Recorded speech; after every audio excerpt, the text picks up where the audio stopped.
Very good evening class, myself Ayush Pandey, biology faculty. बेटा आपका स्वागत है ग्रामर करियर क्लासेस की यूट्यूब चैनल पे। तो बेटा जैसा कि हम लोग लास्ट क्लास में हम लोग ने गैमेटोजेनेसिस पढ़ लिया था बहुत डिटेल में, oogenesis हम लोग ने देख लिया था, स्पर्मेटोजेनेसिस देख लिया था। आज हम लोग बेटा देखेंगे मेंस्ट्रुअल साइकिल और बेटा फर्टिलाइजेशन इम्प्लांटेशन। ठीक है, आज बेटा हम लोग ये इवेंट हो जाएंगे। उम्मीद है बेटा आप लोग प्रीवियस लेक्चर रिवाइज करके आए होंगे, बहुत अच्छे समझ ले आए होंगे। पूरी एनसीईआरटी के एक एक लाइन बेटा क्रिस्टल क्लियर करते हुए चलेंगे। आज भी बेटा एनसीईआरटी क्लियर करेंगे, आपके सामने एनसीईआरटी पढ़ेंगे। तो स्टार्ट करते हैं बेटा आज की क्लास। आज की क्लास का टॉपिक बेटा हमारा पहला रहेगा मेंस्ट्रुअल साइकिल। उसके पहले बेटा हम लोग पिछली क्लास का थोड़ा रिवाइज कर लेते हैं, क्या पढ़ा था वो देख लेते हैं।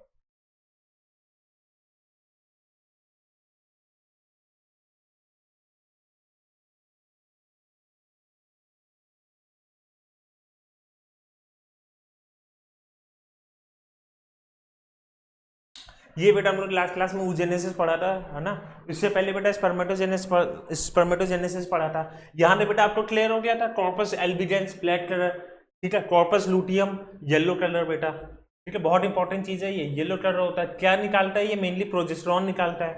ठीक है, इसका काम क्या है बेटा, एंडोमेट्रियम को मेंटेन करना। आज हम लोग बेटा मेंस्ट्रुअल साइकिल क्लियर करेंगे, बहुत ईजी है बेटा। मेंस्ट्रुअल साइकिल देखिए आराम से बेटा क्लियर करते हुए चलेंगे।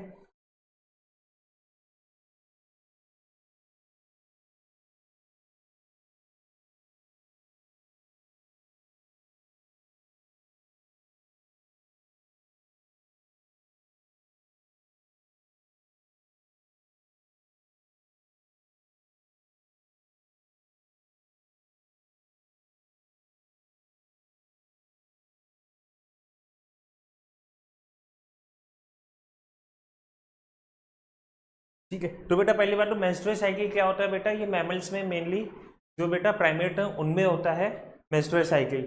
ठीक है, और जो बेटा अदर देन प्राइमेट है, अदर देन मैमल्स, उनमें क्या होता है, उनमें होता है बेटा स्ट्रेस साइकिल। ठीक है, तो मेंस्ट्रुअल साइकिल क्या होता है बेटा, मेनली ये बेटा पूरी साइकिल होती है, मंथली साइकिल।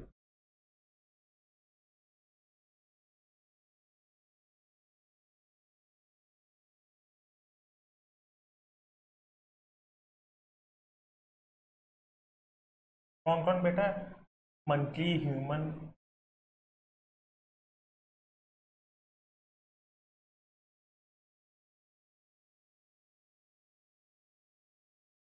एक साइकिल और होती है बेटा स्ट्रेस साइकिल।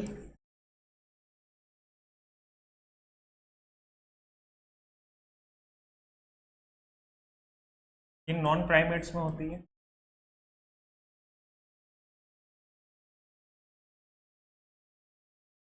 नॉन प्राइमेट्स होती है बेटा, इसमें क्या होता है, इसमें ब्लड फ्लो नहीं होता। ठीक है ना बेटा, जब भी ये साइकिल होती है इसमें ब्लड फ्लो नहीं होता, और बेटा ऊपर जो मेंस्ट्रुअल साइकिल होता है उसमें ब्लड फ्लो होता है। ठीक है, आइए देखते हैं एनसीईआरटी क्या बोलती है। यहाँ तक बेटा हम लोग ने पढ़ चुके थे लास्ट क्लास में मेंस्ट्रुअल साइकिल।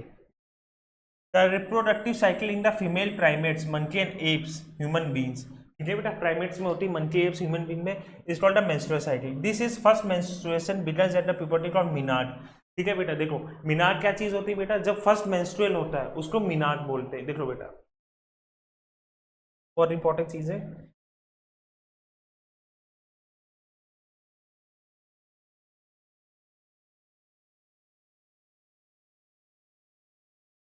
तो बेटा मीनार्ड बोलते हैं, फर्स्ट मेंस्ट्रुअल फ्लो को मीनार्ड बोलते हैं। ठीक है, कब होगा ये, प्यूबर्टी में होगा, प्यूबर्टी में बेटा चालू होता है। और लास्ट मेंस्ट्रुअल को बेटा मीनोपॉज।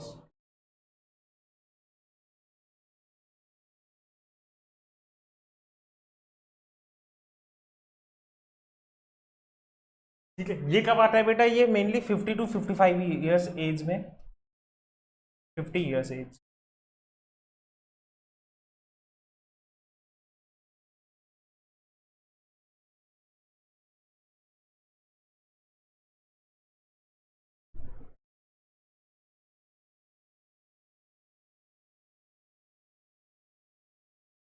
ठीक है बेटा, फर्स्ट मेंस्ट्रुअल साइकिल मिनाट, लास्ट मेंस्ट्रुअल साइकिल बेटा लास्ट मेंस्ट्रुअल फ्लो मीनोपॉज।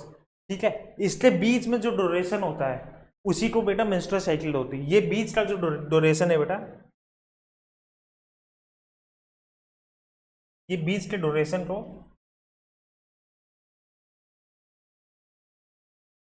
कितना हो गया बेटा ये टाइम, अगर मीनाट बेटा आया 13 to 14 ईयर्स एज में, 50 ईयर्स एज में, तो कितना हो गया बेटा? ये हो गया लगभग 35 से 38, 36 से 38 ईयर्स की ये साइकिल होती है, ये इसका ड्यूरेशन होता है, ये ड्यूरेशन, ये बेटा ये साइकिल होती है। ठीक है, क्या होता है बेटा इसमें 4 फेज होते हैं मेनली। कौन कौन सा? Menstrual phase, menstruation phase, proliferative phase, उसके बाद बेटा ओवुल्यूशन और ल्यूटियल फेज, ये मेनली फेज होते हैं बेटा 4। ठीक है, आइए देखते हैं।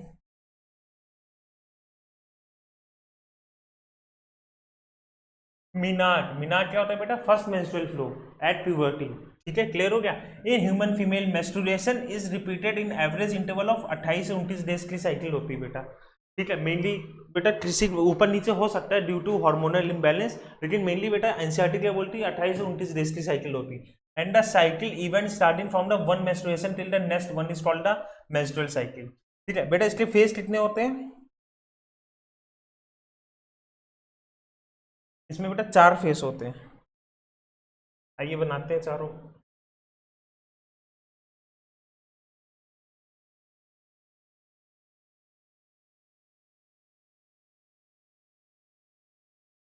Thank you.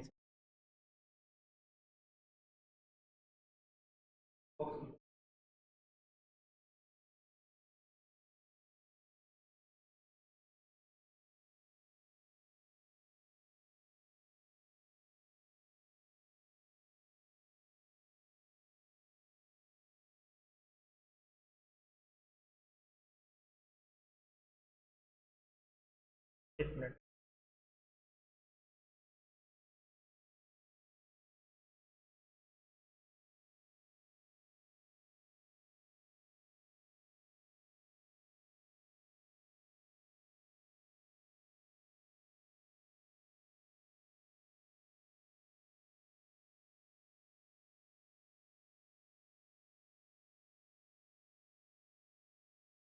ठीक है बेटा, 4 फेज होते हैं। कौन कौन से? सबसे पहला मेंस्ट्रुअल फ्लो।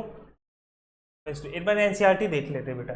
एनसीईआरटी में शायद आपके 3 ही फेज गिवन है, ताकि आप लोग कंफ्यूज ना हो, इसलिए बेटा पहले एनसीईआरटी आपके menstruation, follicular phase, luteal phase, उसके बाद नेक्स्ट साइकिल स्टार्ट हो गई। ठीक है, लेकिन बेटा टेंशन मतलब 4 फेज करके पढ़ेंगे, आपको आराम से समझ में आएगा, बहुत इजी समझ में आएगा। चलिए हम लोग अपना 4 फेज बना लेते हैं। सबसे पहले मेंस्ट्रुएशन,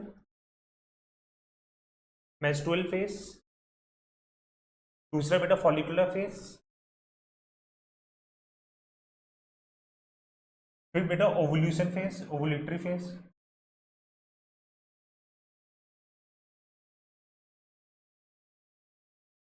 फिर लास्ट में लूटियल फेज।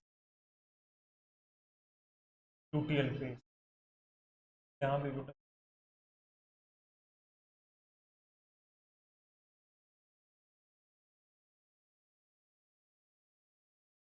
ठीक है। देखो बेटा, अब मेंस्ट्रुअल फेज में क्या होता है बेटा? मेंस्ट्रुअल फेज में ब्लीडिंग होती है, ब्लड फ्लो होता है। ठीक है, देखो कब होता है बेटा? आपको लास्ट क्लास का याद होना चाहिए। लास्ट क्लास में हम लोगों ने देखा था कि मान लीजिए बेटा ये अगर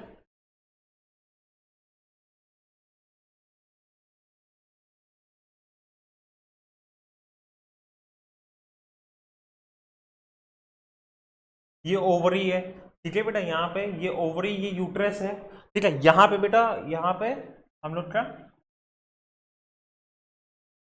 यहाँ पे बेटा उस साइड आ गया था प्राइमरी यूट्रस, सेकेंडरी यूट्रस बाहर। ठीक है ना, ये कहाँ आ गया था? फिर बेटा फैलोपियन ट्यूब से यहाँ पे आ गया था एम्पुलर रीजन में, जो वेट कर रहा था बेटा स्पर्म एंट्री का। ठीक है, और बेटा यहाँ पे क्या बना था? ओवरी के अंदर, ओवरी के अंदर बना था बेटा कॉर्पस लूटियम। याद आ रहा है क्या बना था बेटा ओवरी के अंदर? कॉर्पस लूटियम, जो क्या निकालता था बेटा? एक हार्मोन निकालता था, प्रोजेस्टेरॉन हार्मोन। प्रोजेस्टेरॉन हार्मोन निकालता है बेटा, इसका काम क्या है? एंडोमेट्रियम को, ये कौन सी लेयर है बेटा? एंडोमेट्रियम।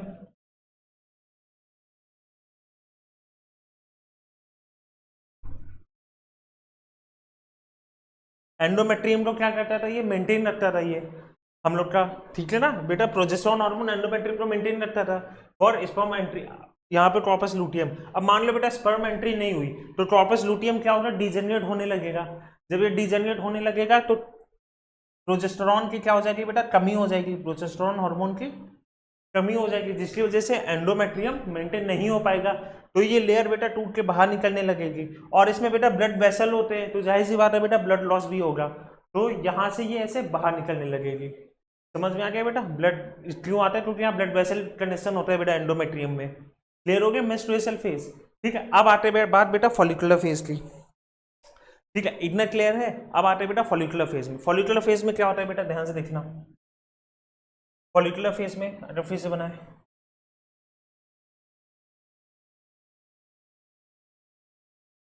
ये ओवरी है। ठीक है, फॉलिकुलर फेज में बेटा यहाँ पे फिर से वापस कॉर्पस लुटियम जो एस्ट्रोजन वगैरह निकालता था। ठीक है, अब क्या हो गया, फिर से यहाँ पे बेटा जीएनआरएच,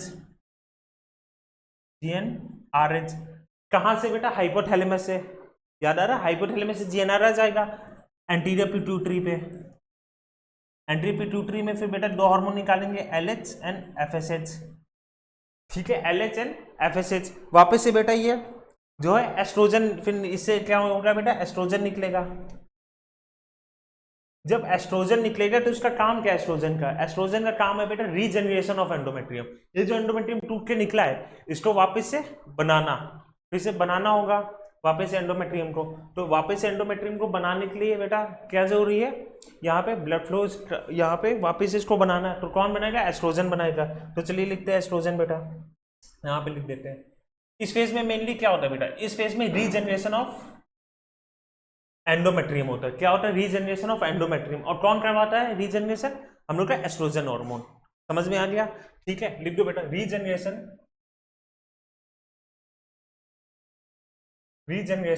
ऑफ एंडोमेट्रियम। एंडोमेट्रियम का रीजनरेशन वापस से वो बनना स्टार्ट हो जाता है। कौन करवाता है, एस्ट्रोजन करवाता है। चलिए बनाते हैं हल्का हल्का।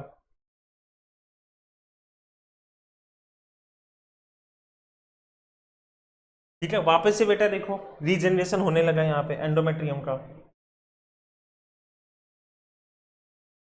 वापस से एंडोमेट्रियम का रीजनरेशन होने लगा। इतना क्लियर हुआ है। ठीक है बेटा, चलिए आगे चलते हैं। एक बार एनसीईआरटी रीड कर लेते हैं ताकि आप लोगों को कोई कंफ्यूजन ना रहे। ठीक है, देखिए एनसीईआरटी क्या बोलती है बेटा।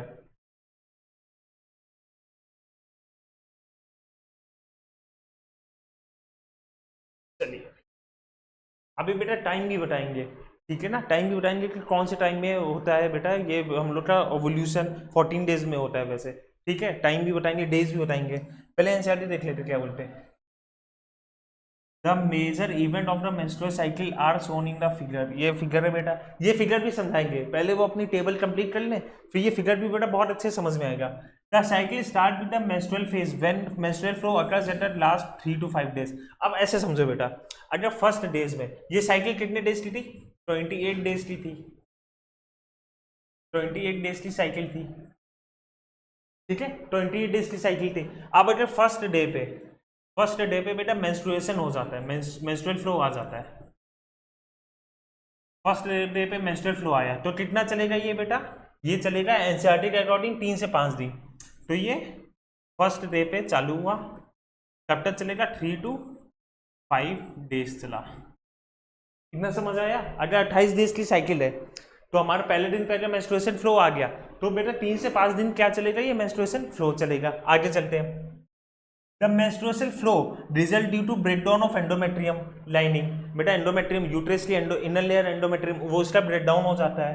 क्यों हो जाता है, क्योंकि ओवरवेट कर रहा होता है बेटा, कॉर्पस लुटियम उसको मेंटेन करके रखता है। याद आ रहा है, कॉर्पस लुटियम बेटा मेंटेन करके रखता है प्रोजेस्टेरॉन हार्मोन निकाल के। ठीक है, अब जब बेटा स्पर्म आता नहीं, फर्टिलाइजेशन होता नहीं है, तो उससे क्या होगा बेटा, कॉर्पस लुटियम डिजेनरेट होगा। जब कॉर्पस लुटियम डिजेनरेट होगा तो बेटा प्रोजेस्टेरॉन हार्मोन की कमी आ जाएगी, और जैसे ही प्रोजेस्टेरॉन हार्मोन की कमी आई एंडोमेट्रियम टूट जाएगा। क्लियर हो रहा है। ठीक है, and it's blood vessel which form a liquid that comes out through the vagina. ठीक है, वेजाइना से बाहर आ जाता है। Menstruation only occur if the release ovum, line नहीं सीधी हो पाती। हाँ, मेंस्ट्रुएशन ओनली अगर release ovum is not fertilise. ठीक है, मेंस्ट्रुएशन बेटा कब होता है, तभी होगा जब जो ओवम रिलीज हुआ है उसमें फर्टिलाइजेशन नहीं हुआ। ठीक है, इज नॉट फर्टिलाइज बेटा, एनसीईआरटी भी यही बोल रही। Lack of menstruation may be indicative of pregnancy. ठीक है बेटा, देखो लास्ट क्लास में बताया था, अगर बेटा मेंस्ट्रुएशन फ्लो नहीं आया अगर मेंस्ट्रुएशन फ्लो नहीं आया तो बेटा किस चीज का इंडिकेशन है ये इंडिकेशन है बेटा प्रेगनेंसी का। अभी आगे समझेंगे बेटा फेज में, ठीक है, ऐसा क्यों होता है ये भी समझेंगे, लेकिन ये बेटा सिर्फ इंडिकेशन है, ठीक है। श्योरिटी किससे मिलती है? टेस्ट से, ठीक है, क्योंकि बेटा मेंस्ट्रुएशन इम्बैलेंस बहुत तरीके से होता है, पुअर डाइट से, है ना, पुअर बेटा स्लीप साइकिल से, जिससे हार्मोनल इम्बैलेंस होता है तो मेंस्ट्रुअल भी डिस्टर्ब होती है, ठीक है। इसलिए बेटा ये इंडिकेटर है, साफ साफ बेटा एनसीईआरटी लिखती है। बेटा क्यों बताया? क्योंकि इससे बहुत अच्छा क्वेश्चन बेटा मैंने ही ऐप में बनाया है, ठीक है ना। श्योरिटी ऑफ वो क्या कहते हैं pregnancy is called no menstruation, क्या ये सही है? मिलेगा बेटा क्वेश्चन आपको। However it may also be a cause due to some other underlying causes like stress, देखो आ गया बेटा, स्ट्रेस, पुअर हेल्थ एसेट्रा। इससे क्यों क्या होता है बेटा? इससे हार्मोनल इंबैलेंस होता है, और अगर हार्मोनल इंबैलेंस हुआ तो बहुत ही ज्यादा इफेक्ट डालता है बेटा मेंस्ट्रुएशन पे। The menstrual phase is followed by the follicular phase, उसके बाद बेटा मेंस्ट्रुअल फेज के बाद क्या आता है? फॉलिकुलर फेज आता है। हमने फॉलिकुलर फेज तक देख लिया। ड्यूरिंग दिस फेज, अब देखो बेटा इस फेज में क्या होता है?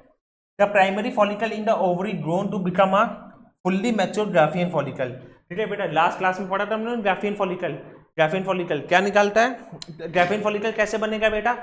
वापस से स्टार्ट करते, जीएनआरएच आएगा, जीएनआरएच, एलएच, एफएसएच, एफएसएच से बेटा प्राइमरी में डिवीजन चालू होगा, प्राइमरी फॉलिकल, सेकेंडरी फॉलिकल, फिर मैच्योर टर्सरी फॉलिकल, उसी को क्या बोलते हैं? Graafian follicle.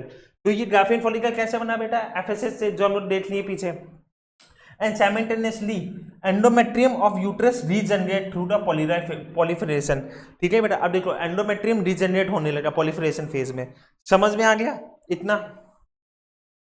समझ में आ गया बेटा। These changes in the ovary and the uterus are induced by the change in the level of the pituitary and ovarian hormone, देखो बेटा आ गया, ठीक है। जो हम लोग वहां पे पढ़ लिया था वो यहाँ पे लिख दिया, ठीक है। देखते हैं अब,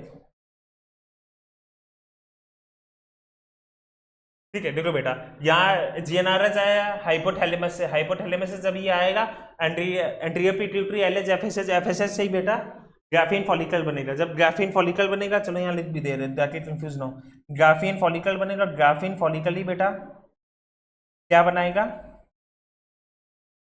एस्ट्रोजन बनाएगा। समझ में आ रहा है? ठीक है बेटा। लास्ट क्लास ओवरी में ये हम लोगों ने और डिटेल में देखा था। एस्ट्रोजन यहाँ पे रीजनरेट होगा, उसके बाद आएगा बेटा ओवुलेटरी फेज। क्या हो गया बेटा? अब ओवुल्यूशन यहाँ पे हो गया। ये कौन सा फेज है बेटा? ओवुल्यूशन वाला, ओवुल्यूशन हो गया यहाँ पे, ओवुलेटरी फेज। ये बेटा फिक्स रहता है,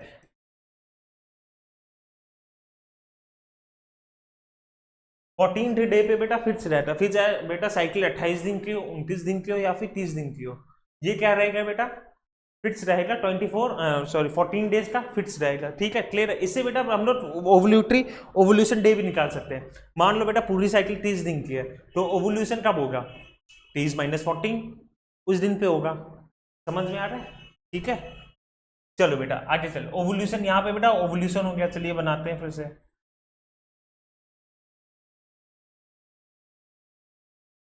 यहाँ पे बेटा ओवुल्यूशन हो गया, यहाँ पे ओवुल्यूशन हो गया, जो अब ऊपर आ गया। क्लियर है इतना? यही है होता है बेटा ओवुल्यूशन में, फिक्स रहता है बेटा 14 डे का, ये इंपॉर्टेंट है। क्लियर है इतना?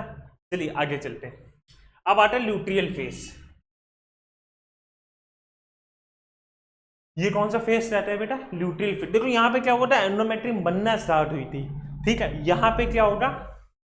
अब फुल्ली एंडोमेट्रियम बन चुकी होगी क्योंकि ओवुल्यूशन हुआ है। उसको मेंटेन रखने का काम किसका है? ल्यूटियल फेज का। क्योंकि ओवुल्यूशन हुआ बेटा, ओवा यहाँ पे आ गया। अब जब ओवा यहाँ पे आ गया है, मान लो बेटा यहाँ से अगर स्पर्म भी आ गया अंदर, अगर स्पर्म आके यहाँ पे फर्टिलाइजेशन हो गया, तो क्या हो चाहिए? एंडोमेट्रियम तो चाहिए ना बेटा for implantation.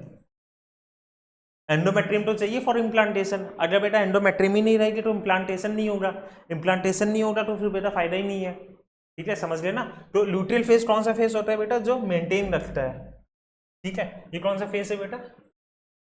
Maintain the fully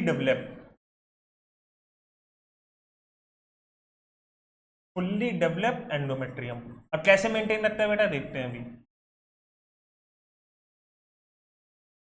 ठीक है। देखते हैं अभी कैसे मेंटेन रखता है। देखो कैसे मेंटेन रखता है बेटा, वापस से देखो, फिर से डायग्राम बनाते हैं।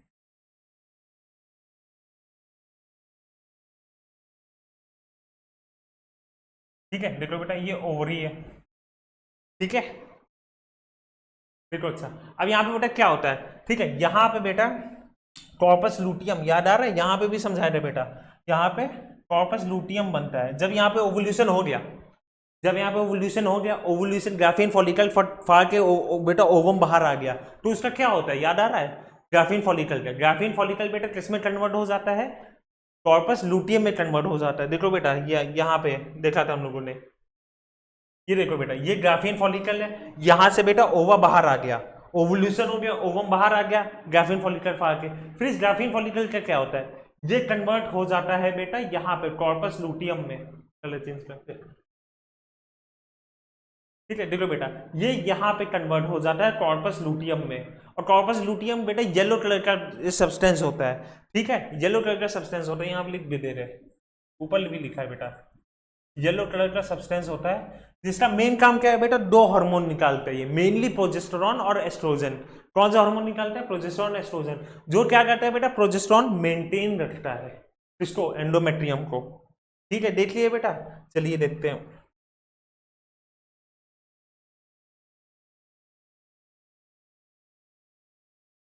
यहाँ पे आगे, ठीक, देखो अच्छा, हाँ देखो बेटा, अब यहाँ पे कॉर्पस लूटियम, कॉर्पस लूटियम में बेटा ये क्या निकालता है, प्रोजेस्टेरॉन निकालेगा। अब जो ये प्रोजेस्टेरॉन निकालेगा उसका काम है बेटा यहाँ पे बनी एंडोमेट्रियम को मेंटेन रखना, ठीक है, यहाँ पे बनी,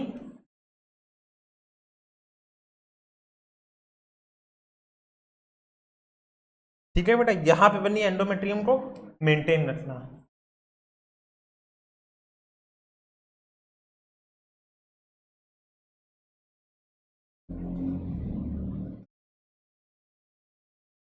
maintain the endometrium for implantation, किसके लिए, इम्प्लांटेशन। देखो बेटा,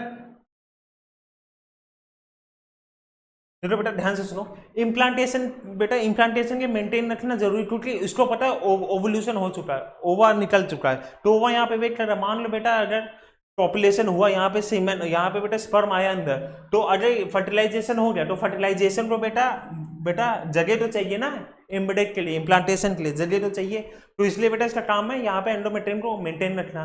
अगर बेटा वो स्पर्म नहीं आता है, ठीक है, स्पर्म नहीं आता है, तो फिर क्या होगा बेटा, कॉर्पस लूटियम जो ये डिजेनरेट हो जाएगा, जब डिजेनरेट हो जाएगा फिर से साइकिल आ जाएगी, मेंस्ट्रुअल साइकिल आ जाएगी, समझ में आया बेटा, कंप्लीट साइकिल है, कंप्लीट साइकिल। अब इसमें बेटा अरे ये तो फिर ये तो डाउट नहीं आना चाहिए कि पहले ये क्यों नहीं पढ़ाया, ये क्यों पढ़ा दिया, ये फेज क्यों पढ़ा दिया, ये फेज क्यों नहीं पढ़ाया, क्योंकि साइकिल है बेटा, ठीक है ना, समझ में आ रहा है, कोई भी फेज पढ़ लो घूम फिर के वहीं आना है, समझ में आ गया, ठीक है बेटा। कॉर्पस लूटियम प्रोजेस्टेरॉन हार्मोन निकाल के इसको मेंटेन रखेगा फॉर इम्प्लांटेशन, अगर स्पर्म नहीं आया तो वापस से क्या हो जाएगा, डीजनरेट हो जाएगा, फिर से साइकिल चालू हो जाएगी, समझ में आ गया बेटा अच्छे से, ठीक है। चलिए देखते हैं एक बार NCERT,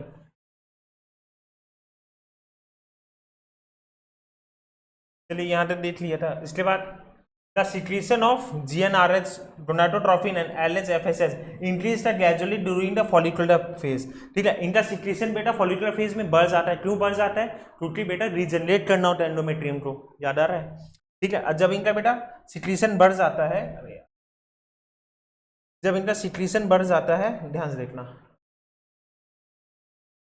gradually increase stimulate follicular development as well as secretion of the estrogen by the growing follicles. Both LH and FSH attain a peak level in the middle of the cycle of 14 days, ठीक है बेटा, देखो समझ में आ गया, दोनों hormone peak level पर रहते हैं 14 डे पे, 14 डे बेटा क्या होता है, ओवुलेशन वाला डे होता है, उस दिन क्या होता है बेटा, ओवुलेशन होता है, समझ में आ गया बेटा, इंपॉर्टेंट है 14 डेज। इसके ऊपर बेटा न्यूमेरिकल क्वेश्चन भी मिल सकते हैं आप लोग, वो ओवुलेशन फेज का निकालो, अगर साइकिल बेटा 32 दिन की भी जाती है, ठीक है, उसमें भी बेटा क्या करना, 14 से माइनस कर देना, सिंपल। अच्छे क्वेश्चन मिलते हैं बेटा यहाँ से, इसलिए बोल रहे हैं rapid secretion of LH leading is maximum level during the mid cycle, ठीक है, जिससे क्या होता है बेटा, उसी दिन ओवुलेशन होता है मिड साइकिल में, तो ओवुलेशन वाला दिन कौन सा हुआ, 14 डेज हुआ, समझ में आ गया। The ovulation is followed by the luteal phase, the remaining parts of the Graafian follicle, बेटा जो ग्राफीन फॉलिकल बच गया किसमें चला जाता है, कॉर्पस लूटियम में चला जाता है, कॉर्पस लूटियम बन जाता है उसका, ठीक है, corpus luteum, corpus luteum city large amount of progesterone, देखो बेटा सबसे ज्यादा कॉर्पस लूटियम क्या निकालता है, मेनली प्रोजेस्टेरॉन, बार बार बोल रहा हूँ, सबसे ज्यादा प्रोजेस्टेरॉन निकालता है, which is essential for maintenance of endometrium, जिसका काम क्या है बेटा, एंडोमेट्रियम को मेंटेन रखना, समझ में आ गया? ठीक है बेटा, बताया था एंडोमेट्रियम को मेंटेन रखना वो प्रोजेस्टेरॉन का काम है। Such as endometrium is necessary for implantation. अब एंडोमेट्रियम क्यों जरूरी है बेटा? इम्प्लांटेशन के लिए जरूरी है। ठीक है बेटा, एक लाइन एनसीईआरटी हम लोग पहले ही डिस्कस कर चुके हैं। ठीक है, इसलिए बोल रहा था बेटा वो टेबल इंपॉर्टेंट है। During pregnancy all event the menstrual cycle stop and there is no menstruation. अब बेटा देखो, अगर प्रेगनेंसी हो गई, इम्प्लांटेशन हो गया, तो एंडोमेट्रियम को बना रहना है। एंडोमेट्रियम क्यों बना रहेगा? क्योंकि कॉर्पस लूटियम रहेगा, प्रोजेस्टेरॉन निकालता रहेगा। ठीक है, इसीलिए बेटा ड्यूरिंग प्रेगनेंसी जो 9 मंथ का पीरियड होता है उसमें मेंस्ट्रुएशन नहीं होता है। क्लियर हो गया? क्योंकि कॉर्पस लूटियम रहता है, हार्मोन पीक लेवल पर रहता है बेटा, एंडोमेट्रियम बना रहता है। समझ में आ गया? This caused the disintegration of endometrium leading to the menstruation, marking a new cycle. In human beings, menstrual cycle ceases around 50 years of age. ठीक है बेटा, लिखा था बेटा 50 साल की उम्र में ऑलमोस्ट मेंस्ट्रुअल साइकिल बंद होती है। उसको क्या बोलते हैं बेटा? लास्ट उसको क्या बोलते हैं? मीनोपॉज। मीनोपॉज बेटा कौन सा टर्म है? जब बेटा पॉज लग जाता है मेंस्ट्रुएशन में। ठीक है, समझ में आ गया? पहले ही लिख चुके हम लोग। Cyclic menstruation is an indicator of normal reproductive phase and extend between menarche and menopause. ठीक है बेटा, देखो मिनार्क एंड मिनोपॉज के बीच का जो फेज है उसको भी मेंस्ट्रुएशन फेज बोलते हैं। क्लियर हो गया अच्छे से मेंस्ट्रुएशन फेज? अब देखो बेटा जो डायग्राम है एनसीईआरटी का, देखो ये बहुत अच्छे समझ में आएगा बेटा। सबसे ज्यादा हार्मोन कौन से फेज में था? इधर देखो, अगर ध्यान से देखोगे तो बेटा सबसे ज्यादा हार्मोन कौन से फेज में चाहिए? लूटियल फेज में। क्यों? क्योंकि बेटा मेंटेन रखना है, मेंटेन रखने के लिए ज्यादा ताकत लगानी पड़ेगी, तो ज्यादा हार्मोन चाहिए। समझ में आ रहा है? तो ध्यान से देख लो बेटा एनसीईआरटी डायग्राम, ध्यान से देखो बेटा। यहाँ पे एक तो ओवुल्यूशन, यहाँ पे एंडोमेट्रियम अच्छे से मेंटेन है बेटा। देखो एंडोमेट्रियम अच्छे से फुल्ली डेवलप हो गया। इसको मेंटेन रखने के लिए जो हार्मोन है यहाँ पे एस्ट्रोजन और प्रोजेस्टेरॉन, देखो वो बेटा पीक पे है अभी, यहाँ पे पीक पे है। ठीक है, हार्मोन यहाँ पे ज्यादा है। कौन से फेज में? लूटियल फेज में। समझ में आ गया? और यहाँ पे देखो बेटा कॉर्पस लूटियम भी बन गया। ये येलो कलर का होता है बेटा, लिखा था येलो कलर का होता है कॉर्पस लूटियम। ये हार्मोन बना रहा है। अब कॉर्पस लूटियम जैसे जैसे डिजेनरेट हो जाएगा, हार्मोन लेवल बेटा डाउन होंगे, हार्मोन लेवल डाउन होंगे, एंडोमेट्रियम भी डाउन हो जाएगा। तो यहाँ पे फिर बेटा मेंस्ट्रुएशन आ जाएगा, फिर से यहाँ पे मेंस्ट्रुएशन आ जाएगा, यहाँ से निकल के ये मेंस्ट्रुएशन आ जाएगा। समझ में आया? फिर फॉलिकुलर फेज में बेटा देखो, फॉलिकुलर फेज क्या बताया था? Regeneration of endometrium. तो यहाँ पे देखो बेटा रीजनरेट हो रही है, एंडोमेट्रियम रीजनरेट हो रही है। यहाँ पे बेटा हल्का हल्का हार्मोन है, और हार्मोन पीक पे कब रहता है बेटा? तो ये फेज में और ओवुल्यूशन में। ओवुल्यूशन बेटा देखो हार्मोन पीक पे है, एस्ट्रोजन पीक पे है, यहाँ पे प्रोजेस्टेरॉन है ज्यादा, और एस्ट्रोजन तो है ही, एस्ट्रोजन तो है ही। यहाँ पे कौन सा हार्मोन ज्यादा है? प्रोजेस्टेरॉन है। यहाँ पे कौन सा ज्यादा है बेटा? एस्ट्रोजन, क्योंकि बताया था estrogen hormone is important for regeneration. ठीक है बेटा, इसलिए यहाँ पे एस्ट्रोजन ज्यादा होगा, प्रोजेस्टेरॉन थोड़ा कम होगा। क्लियर हो रहा है डायग्राम? ठीक है, अब ऊपर देखते ऊपर क्या हाल चल रहा है। ये बेटा डेवलपिंग फॉलिकल है, ये हमारा बेटा बन गया ग्राफीन फॉलिकल। हाँ ग्राफीन वो सेकेंडरी फॉलिकल, ये बन गया हमारा ग्राफीन फॉलिकल। ग्राफीन फॉलिकल को बेटा रप्चर करके देखो, ग्राफीन फॉलिकल को रप्चर करके ओवा बाहर आ गया, ओवुल्यूशन हो गया। उसके बाद इस ग्राफीन फॉलिकल का क्या हुआ? कॉर्पस लूटियम बन गया। बेटा ये लास्ट क्लास में हम लोग ओवरी के अंदर देख चुके हैं। समझ में आ गई पूरी साइकिल अच्छे से? चलिए आगे चलते हैं। अब आगे पढ़ना है बेटा हम लोग तो फर्टिलाइजेशन।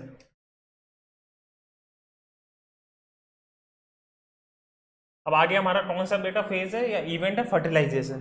ठीक है, क्लियर हो रहा है? चलिए बेटा फर्टिलाइजेशन देखो। फर्टिलाइजेशन क्या होता है बेटा?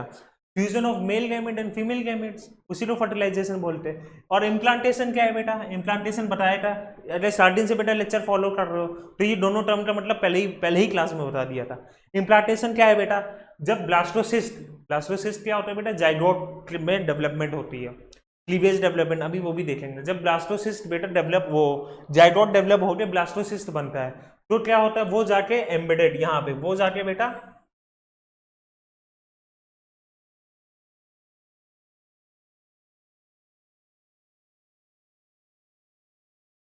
यहाँ पे, ठीक है, वो जाके बेटा यहाँ पे घुस जाता है, जाके एंडोमेट्रियम में एम्बेडेड हो जाता है, इम्प्लांट हो जाता है। उसी को क्या बोलते हैं? इम्प्लांटेशन बोलते हैं। ठीक है, समझ में आ गया अच्छे से? बेटा यहाँ भी होता है, कोई कंफ्यूज ना हो तो एक जगह होता है। ठीक है, क्लियर? एक बार देख लेते हैं बेटा एनसीईआरटी क्या बोलती है। During the copulation semen is release by the penis into the vagina is called insemination. बेटा इंसेमिनेशन बताया था, पहली क्लास में बता दिया था इंसेमिनेशन क्या होता है। Transfer of male semen into female genital tract, उसी को इंसेमिनेशन बोलते हैं। The motile sperm swim rapidly pass through the cervix, enter into the uterus and finally reach to the ampullary region. ठीक है, क्लियर हो रहा है बेटा? देखो, सर्विक्स और vagina is known as birth canal, ये भी बताया बेटा, इंपॉर्टेंट क्वेश्चन है ये। ठीक है, ऐप में मिलेगा आपको। Fallopian tube, the ovum release by the ovary is also transported to the ampullary region where the fertilization take place. जो ओवा हुआ है बेटा वो कहाँ पे आ जाता है? फेलोपियन ट्यूब के, फेलोपियन ट्यूब में आ जाता है बेटा। कहाँ पे? एम्पुला में आ जाता है। ठीक है, एम्पुला में आ जाता है, और एम्पुला में बेटा आके वो वेट करता है किसका? स्पर्म का। और अगर स्पर्म आ गया तो फर्टिलाइजेशन कहाँ होगा? फर्टिलाइजेशन बेटा यहीं पे होगा, एम्पुला में। ठीक है बेटा, न्यू एनसीईआरटी, जिसके पास पुरानी एनसीईआरटी है वहां पे लिखा होगा एम्पुलरी इस्थेमिक जंक्शन। ठीक है, लेकिन अब बेटा न्यू एनसीईआरटी में करेक्शन आ गया, इसको आप लोग भी ठीक कर लेना। इम्प्लांटेशन कहाँ होता है, फर्टिलाइजेशन कहाँ पे होता है बेटा? एम्पुलरी रीजन में।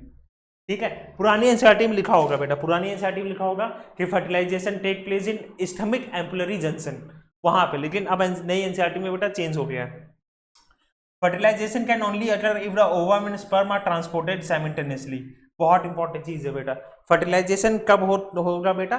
जब ओवम और स्पर्म साइमल्टेनियसली ट्रांसपोर्टेड हो। ठीक है, टू द एम्पुलरी रीजन।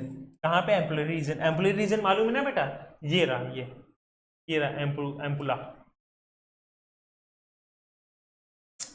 अरे यार हट गया, दे रहा फिर एम्पुला हट ही जाता है। आगे चलते हैं। This is the reason why not all copulation leads to fertilization pregnancy.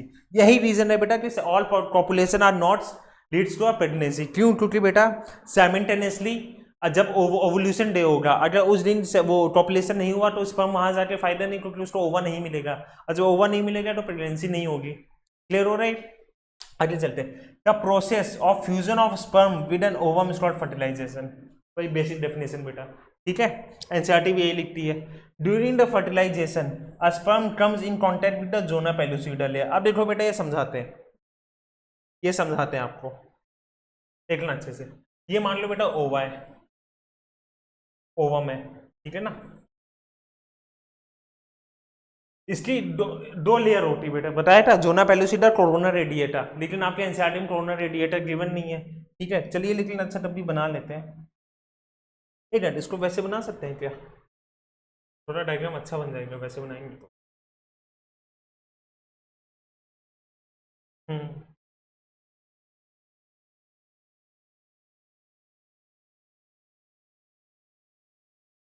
ठीक, ऐसे ही ठीक है। ये है ओवम। ठीक है, अब बेटा देखो, इसके आउटर जो लेयर है,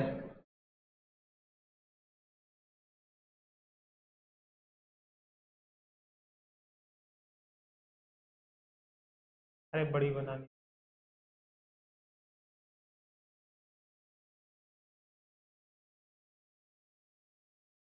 ठीक,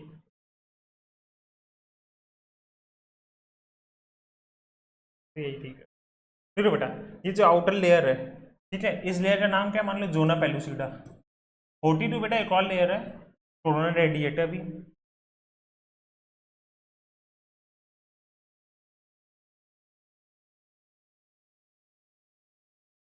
ठीक है, जोना पेलुसिडा। अब देखो बेटा क्या होता है यहाँ पे, यहाँ पे आया बेटा मान लो स्पर्म। ठीक है,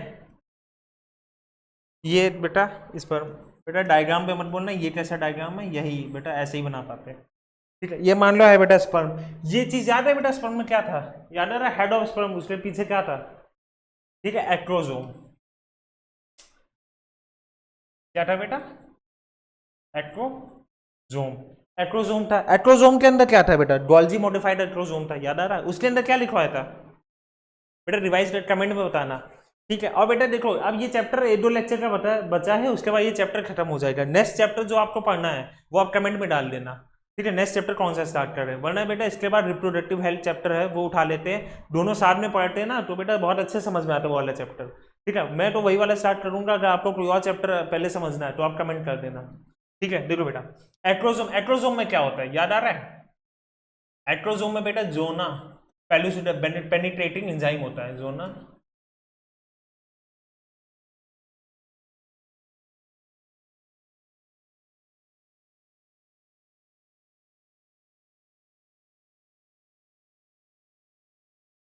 जोना पेलुसिडा पेनिट्रेटिंग एंजाइम होता है इसके अंदर, और भी बहुत सारे एंजाइम होते हैं, ठीक है, जो क्या करता है बेटा, इस जोना पेलुसिडा लेयर को पेनिट्रेट कर देता है, ठीक है, और कैसे चेंजेस लाता है देखना बेटा, ये यहाँ पे बेटा चेंजमेंट लाएगा, ठीक है, कैसे चेंजमेंट लाएगा देखना, ये पहली बार तो यहाँ से ऐसे घुस जाएगा, ये नहीं हटेगी क्या, देखो अच्छा फिर करना होगा, पहली बार तो बेटा यहाँ से ऐसे अंदर चला जाएगा,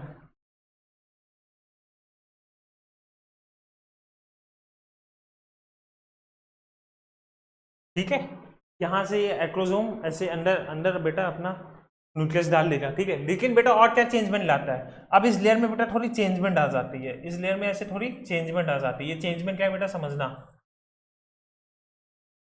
ये चेंजमेंट ऐसी आ जाती है कि कोई भी अदर स्पर्म इस पे अब क्या नहीं कर सकता बेटा, फ्यूजन नहीं कर सकता, ठीक है, एक बार इस एक स्पर्म ने कर दिया तो दूसरा कोई स्पर्म बेटा इस पे आके, दूसरा स्पर्म बेटा इस पे आके फ्यूजन नहीं कर सकता, ठीक है, ये क्या है बेटा, अनेदर स्पर्म, अनेदर स्पर्म, ठीक है, जो कि क्या नहीं कर सकता बेटा, कांटेक्ट नहीं बना सकता, क्यों, क्योंकि जोना पेलुसिडा के अंदर चेंजमेंट ले आया, कौन सा स्पर्म, जिसने पहले कांटेक्ट बनाया है, जिसने पहले कांटेक्ट बनाया वो स्पर्म बेटा इसके अंदर चेंजमेंट ले आया, समझ में आ रहा है, ठीक है, जिसकी वजह से कोई भी दूसरा स्पर्म इस पे नहीं आ सकता, ठीक है बेटा, एनसीईआरटी साफ साफ बोलती बहुत इंपॉर्टेंट चीज है, only one sperm is fuse in one ovum, ठीक है, समझ में आ गया, एक ही स्पर्म बेटा फ्यूज होता है एक ही ओवम में, उसी से जाइगोट बनता है, ठीक है, कोई भी बेटा दूसरा स्पर्म नहीं आया, अच्छा बेटा देखो ट्विंस कैसे बनते हैं, ठीक है, ये अभी आगे बताएंगे, और होता है बेटा मोनोजाइगोटिक ट्विंस, है ना, ऐसे बहुत सारी चीजें होती हैं, अगर एक ओवा, एक स्पर्म, दूसरा ओवा भी आ गया, उसमें एक और स्पर्म हो गया तो ट्विंस बन जाते हैं, एक और चीज होता है बेटा, ट्रोफोब्लास्ट सेल, उसके अंदर इनर सेल मास होता है, वो जब टूटता है बाहर निकलता है तो वो दो टुकड़े में हो जाते हैं, तो भी ट्विंस बनते हैं, वो अभी आगे देखेंगे हम लोग, ठीक है, नेक्स्ट क्लास में देखेंगे जब हम लोग डिटेल में वो देखेंगे, समझ में आ गया बेटा, ये चीज, यही चीज एनसीईआरटी बोल रही है, देखो एनसीईआरटी क्या बोल रही है, during fertilization sperm comes in contact with zona pellucida of the ovum, zona pellucida layer के कॉन्टेक्ट में आया and induce changes in the membrane, उसके अंदर बेटा चेंजमेंट ले आया, ठीक है, क्या चेंजमेंट लाया, that block the entry of additional sperm, उसके अंदर बेटा फिर दूसरे स्पर्म की एंट्री नहीं हो सकती, वो ब्लॉक कर देता है, चेंजमेंट देखा था ना बेटा हम लोग ने, ठीक है, ये बेटा चेंजमेंट, इसके अंदर बेटा फिर इस एंट्री नहीं हो सकती इस स्पर्म की, यहाँ पे क्लियर है इतना, ठीक है, आगे चले, चलिए आगे चलते हैं,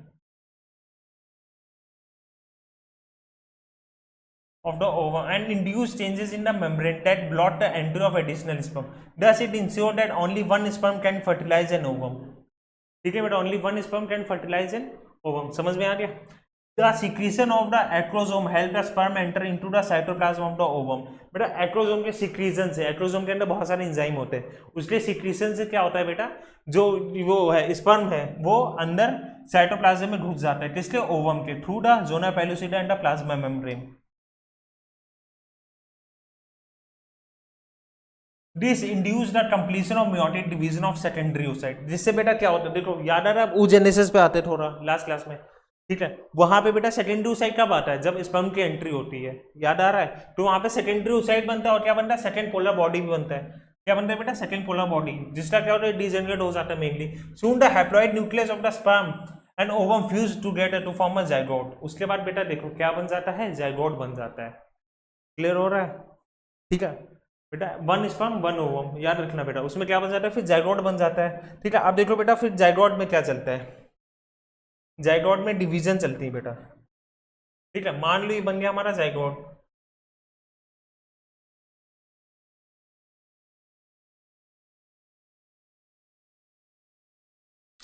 मान लो बेटा हमारा क्या बन गया,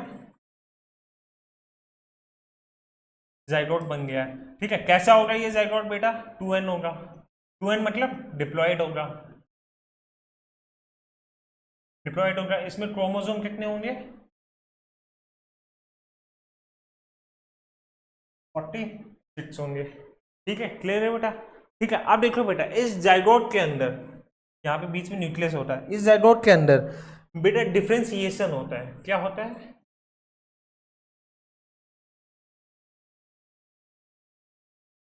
डिफ्रेंसिएशन होता है, ठीक है, जिसको क्लीवेज बोलते हैं बेटा,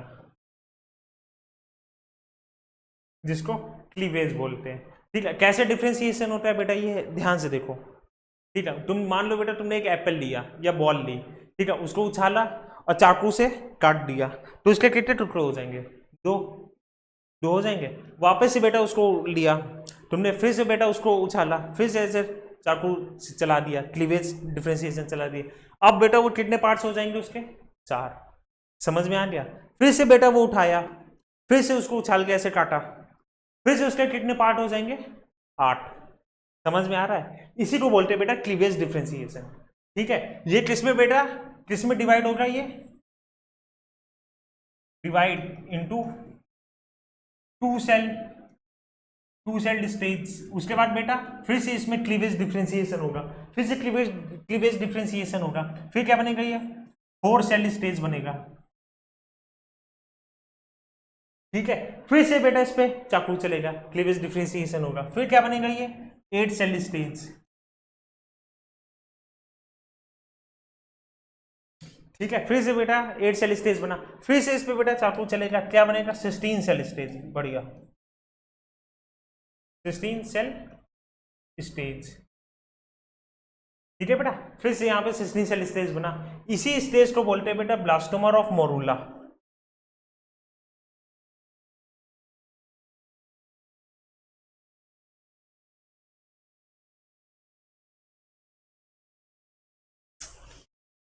अरे यार,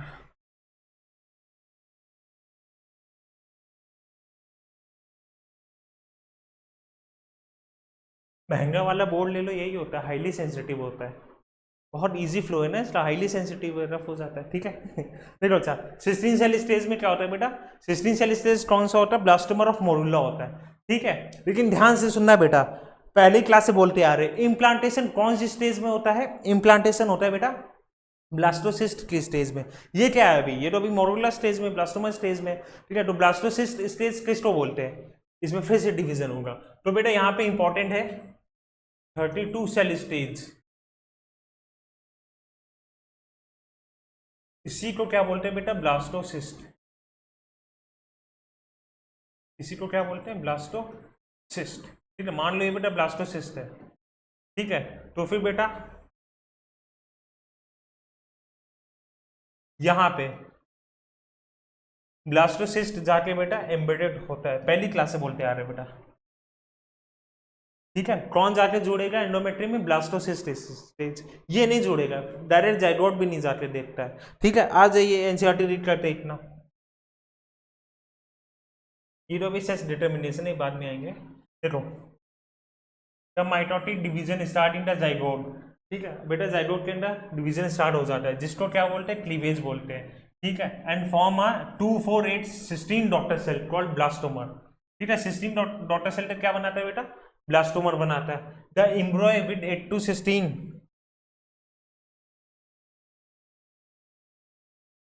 the एम्ब्रॉय with 8 to 16 blastomere is called the morula.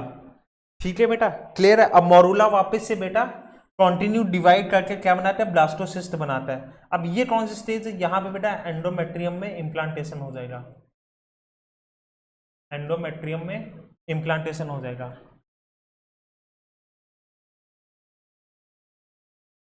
Implantation in endometrium, clear है? ठीक है, आइए वो इसका फिगर दिखा देते हैं बेटा, जो भी क्लीवेज चला है। ठीक है बेटा, कंफ्यूज तो नहीं, बहुत सिंपल है। सेब उठाया, काटा, 2 बार हो गया, फिर से उठाया, इसको काटा, 4 हो गया, वही चीज है बेटा, अंदर चाकू चल रहा है, ऐसे समझो। ये था बेटा हमारा जाइगोट, ये रहा बेटा जाइगोट। ठीक है, नहीं अभी ये तो वो था, सॉरी, ये तो अभी ओवा है बेटा, जोना पेलुसिडा लेयर है, ये अभी जोना पेलुसिडा लेयर है, कहाँ हटी है? ठीक है, ये आया स्पर्म, ये बना हमारा जाइगोट। ठीक है, इसके बाद बेटा 2 सेल स्टेज आई। 2 सेल स्टेज कब आएगी? जब पहला चाकू चलेगा, याद रखना, जब पहली क्लीवेज डिवीजन होगी 2 सेल स्टेज आई। फिर बेटा कैसी स्टेज आई? 4 सेल स्टेज आई, दिखे 4 सेल, 1, 2, 3, 4, 4 सेल स्टेज आई। फिर बेटा इस पर फिर से चाकू चला, क्या बना? 8 सेल स्टेज बना, 1, 2, 3, 4, 5, 6, 7, 8, गिन सकते हो बेटा, आपके पास एनसीईआरटी गिन सकते हो। क्या बना? 8 सेल स्टेज बना। ठीक है, 8 सेल स्टेज के बाद बेटा ये क्या बना? 32 सेल स्टेज सीधा। ठीक है, या इसको सिस्टीन सेल स्टेज मोरूला बोल रहे हैं शायद ये लोग, सिस्टीन सेल स्टेज। इसके बाद बेटा ब्लास्टोसिस्ट बनेगा। अब देखो उस ब्लास्टोसिस्ट के अंदर ऊपर वाला, देखो अभी मैंने बताया था ट्विंस कैसे होते हैं, ऊपर वाला ये जो चीज है ब्लास्टोसिस्ट, ये बना ब्लास्टोसिस्ट, ये क्या चीज है बेटा, ये है ट्रोफोप्लास्ट सेल, ट्रोफोप्लास्ट लेयर। ये अंदर क्या है बेटा, अंदर है ये इनर सेल मास, क्या है ये इनर सेल मास बेटा, बहुत इंपॉर्टेंट है ये। यही इनर सेल मास बेटा आगे जाके डिवीजन होके फुल्ली डेवलप बेबी बनता है, समझ में आ रहा है, यही इनर सेल मास बेटा आगे डेवलप होके फुल्ली डेवलप बेबी बनता है, ये ट्रोफोप्लास्ट लेयर है। ठीक है, अब बेटा देखो ट्विंस कैसे होते हैं, एनसीईआरटी में नहीं गिवन है लेकिन इन्फॉर्मेशन के लिए बता दे रहे हैं। जब बेटा ये ट्रोफोप्लास्ट सेल, ये ट्रोफोप्लास्ट सेल टूटती है, ये बाहर निकलता है, ठीक है, तो वो अंदर की ओर ऐसे टूटती है, अंदर की ओर जब ये टूटेगी बाहर निकलेगा, जिसकी वजह से इस पे प्रेशर होकर दो में डिवाइड हो जाएंगे। अगर ये दो में डिवाइड हो गए, जनरली नहीं होते वैसे, अगर दो में डिवाइड हो गए तो बेटा क्या बन जाते हैं, वो ट्विंस बन जाते हैं, ज़ाइगोमैटिक ट्विंस। समझ में आया? ठीक है, नहीं आया तो रहने दो, तुम्हारे सिलेबस का भी नहीं है। समझ में आ गया बेटा, इनर सेल मास ट्रोफोप्लास्ट लेयर, ठीक है, ट्रोफोप्लास्ट लेयर, यही बेटा आगे अभी हम लोग चल रहे हैं, इतना हम लोग ने देख लिया था। फिर बेटा ब्लास्टोमा मोरूला।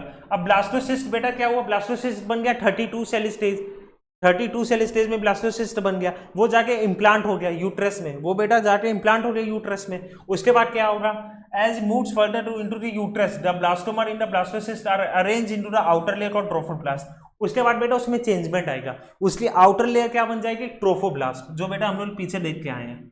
आउटर लेयर क्या बन गई उसका, उसकी ट्रोफोब्लास्ट। जो अंदर बेटा मास है, जो अंदर बेटा टिश्यू पड़े, उसको क्या बोलेंगे, उसको पढ़ेंगे बेटा इनर सेल मास, बहुत इंपॉर्टेंट है, क्या पढ़ेंगे उसको, इनर सेल मास। ठीक है, देखिए वही इनर सेल मास बेटा क्या होता है, डिवीजन होके वही बेटा सब बनता है, फुल्ली डेवलप बेबी बनता है, ठीक है ना। एक्टोडर्म, मेसोडर्म, एंडोडर्म ओरिजिन में आंखें, हार्ट, ब्रेन, लिवर सब बनता है, इतना डिटेल में नहीं जाएंगे। The trophoblast layer then gets attach to the endometrium. अब यही ट्रोफोब्लास्ट लेयर क्या होती है बेटा, एंडोमेट्रियम में अटैच होती है, and inner cell mass gets differentiated as the embryo. बेटा इनर सेल मास में ही बेटा डिवीजन होकर क्या बनता है, एम्ब्रॉय बनता है, याद आ रहा है।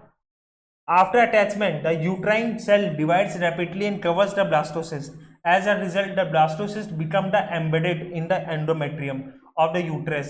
This is called the implantation and leads to the pregnancy. चलो ठीक है बेटा, समझ में आ गया। जब आगे एंडोमेट्रियम में एम्बेडेड हो गया, चिपक गया, उसके ऊपर लेयर आ गई, तो उसी को क्या बोलेंगे बेटा, इम्प्लांटेशन बोलेंगे, और इम्प्लांटेशन लीड्स टू प्रेगनेंसी। ठीक, समझ में आया बेटा अच्छे से पूरा, बिल्कुल बेटा, बिल्कुल डाउट तो नहीं है। ठीक है, फिर से देख लो बेटा, यहाँ पे क्लीवेज, काफी बच्चों को यहाँ क्लीवेज में थोड़ा डाउट रहता है कि ये कैसे डिफ्रेंशिएट हो गया, कैसे डिवाइड हो गया। बहुत सिंपल है बेटा, बॉल लो चाकू चला दो, समझो ना, चाकू चल रहा है, ठीक है, बिल्कुल बेटा डाउट में मत रहना। यहाँ पे बेटा देखो, अब सेट्स डिटर्मिनेशन एक छोटा सा टॉपिक है, वो देख लेते हैं पहले, ठीक है, लेकिन उसके पहले बेटा यहाँ पे बिल्कुल डाउट नहीं होना चाहिए, पूरी एनसीईआरटी क्लियर की है, ठीक है। जोना पेलुसिडा में कैसे चेंजमेंट आता है, देखो दिया तो है कोरोना रेडिएटा एनसीईआरटी में, कोरोना रेडिएटर गिवन है, मुझे लगा गिवन नहीं था, ठीक है, लिखा नहीं है, बस डायग्राम में गिवन है, देख लो एनसीईआरटी वालों की। ठीक है बेटा, क्लियर है। ये ओवुलेशन फेज, यहाँ पे बेटा follicular phase, luteal phase, ovulation phase, ये पूरा क्लियर है, ठीक है, समझ में आ गया अच्छे से। देखो बेटा ये छोटा सा टॉपिक है, सेट्स डिटर्मिनेशन, एनसीईआरटी में ही पढ़ ले क्या, देखो एनसीईआरटी में ही पढ़ लेते हैं बेटा, साथ साथ नोट करना तो अच्छे समझ में आएगा। एनसीईआरटी खोल के रखो, देखो बेटा एनसीईआरटी में ही पढ़ लेते हैं, यही है। देखो बेटा, देखो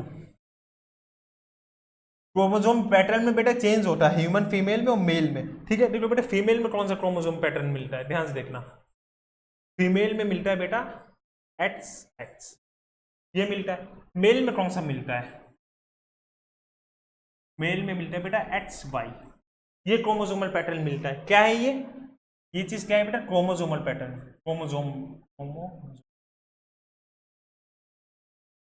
पैटर्न मिलता है, ठीक है। अब ध्यान से देखना, अब जब बेटा इसमें बेटा ओवुलेशन होगा या फिर बेटा गैमीट बनेगा, तो बेटा 50-50% चांस है, ठीक है। इधर देखो ये क्या बनेगा बेटा, अब जब यहाँ पे गैमीट बनेगा, ये गैमीट बन रहा है, तो एक तो कोई एक बेटा यहाँ पे वो आएगा क्रोमोसोम, कौन सा आएगा, इसमें तो बेटा या तो एच आएगा या एच आएगा, इसमें तो बेटा एक ही चीज एच आएगा। बहुत जरूरी है समझना कि फीमेल बेटा क्या रेस्पॉन्सिबल नहीं होती, ठीक है, किसके लिए बेटा, बच्चे के जेंडर के लिए। मेनली कौन रिस्पॉन्सिबल होते हैं, मेन, ठीक है। कैसे बेटा अभी समझ में आएगा, देखो इसमें बेटा जब गैमीट बनेगा, जब यहाँ पे गैमीट बना तो कौन सा क्रोमोसोम आएगा, या तो एच आएगा या फिर वाई आएगा, कोई एक ही आएगा, ठीक है। समझ में आ रहा है। अब देखो कैसे, यहां से तो बेटा कोई एक ही आएगा, यहां से तो जनरली एच सी आएगा, समझ दिखाई दे रहा है बोर्ड में ये वाला, हाँ ठीक दिखाई दे रहा है। यहां से तो बेटा एच सी आएगा, देखो कैसे होगा।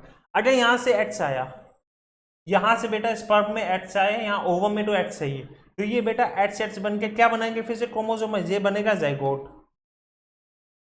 तो जाइगोट का बेटा क्रोमोसोमल पैटर्न क्या आएगा, एक्स एक्स, और ये क्या होता है, फीमेल। तो बेटा जो बच्चा होगा वो क्या होगा, फीमेल होगा, ठीक है।